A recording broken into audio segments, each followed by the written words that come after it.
जिंदगी कब यूं बदल जाएगी, एक रोज ये उम्र भी गुजर जाएगी।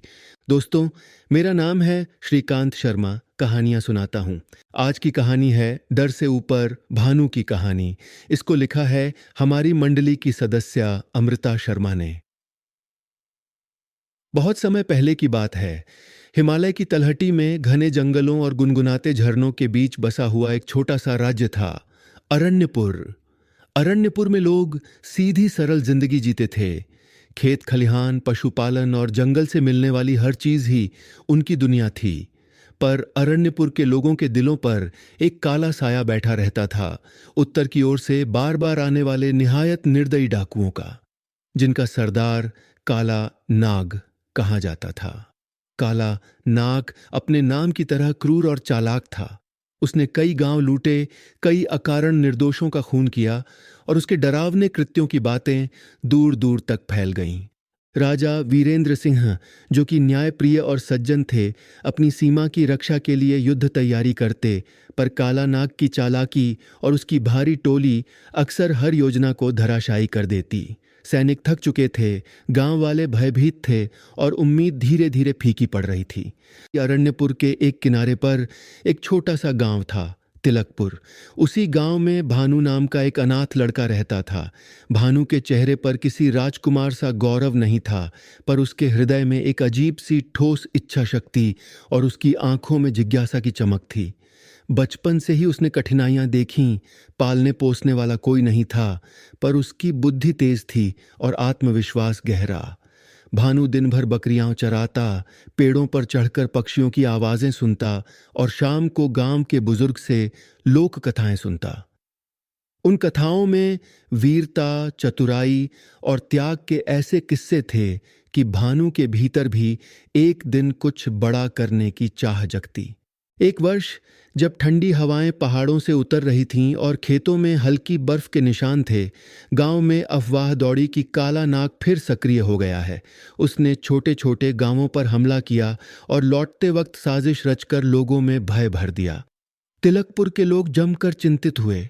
चौपाल में लोग इकट्ठा हुए, समस्याओं के सुझाव दिए गए और कुछ तो राजा के सैनिकों की अकर्मण्यता के दोषारोपण में लग गए। उसी शाम चौपाल में भानु भी गया। उसने देखा कि बूढ़े औरतें आंसू पोंछ रही हैं, बच्चे चुपचाप डर से सिर झुकाए बैठे हैं।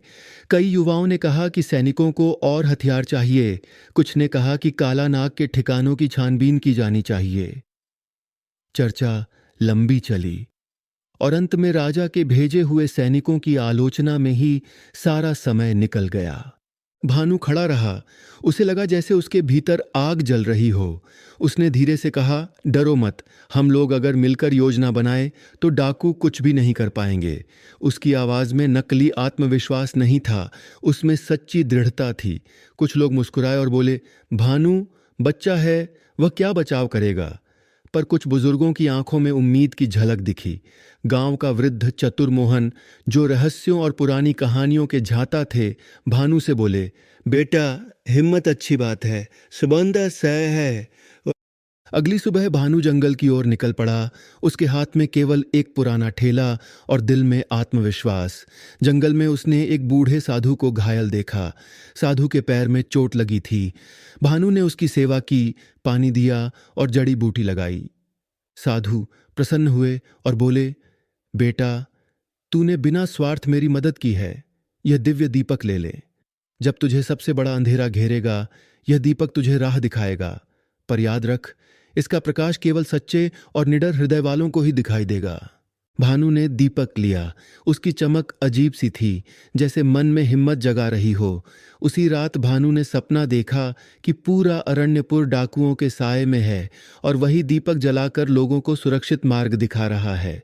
सुबह उठते ही उसने निश्चय कर लिया कि अब चाहे कोई साथ दे या न दे, वह काला नाग का सामना करेगा।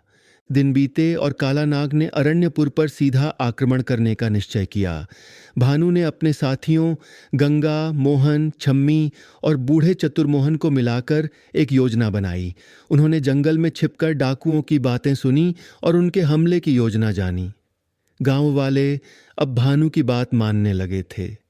दीपक की रोशनी ने मानो सभी को आत्मविश्वास से भर दिया। युद्ध का दिन आ पहुंचा।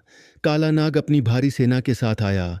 राजा और उसके सैनिक तैयार थे, पर असली ताकत गांव वालों की एकता में थी। भानु ने दीपक जलाया। उसकी हल्की सी रोशनी ने लोगों के मन से डर को मिटा दिया। अचानक चारों ओर से गांव वाले और सैनिक निकल पड़े। डाकुओं ने सोचा था कि वे आसानी से जीतेंगे, पर इस बार लोग डर कर भागे नहीं, बल्कि खड़े हो गए। भीषण युद्ध हुआ। तलवारों की टकराहट, घोड़ों की टाप और चीख पुकार से धरती कांप उठी। काला नाग ने कई वार किए, पर भानु ने अपनी चतुराई से उसके हर कदम को नाकाम किया। आखिरकार चतुर्मोहन की बनाई रस्सियों के जाल में फंसकर काला नाग पकड़ा गया से ये मोंटी बागा टा डाहया उसे राजा के सामने लाया गया।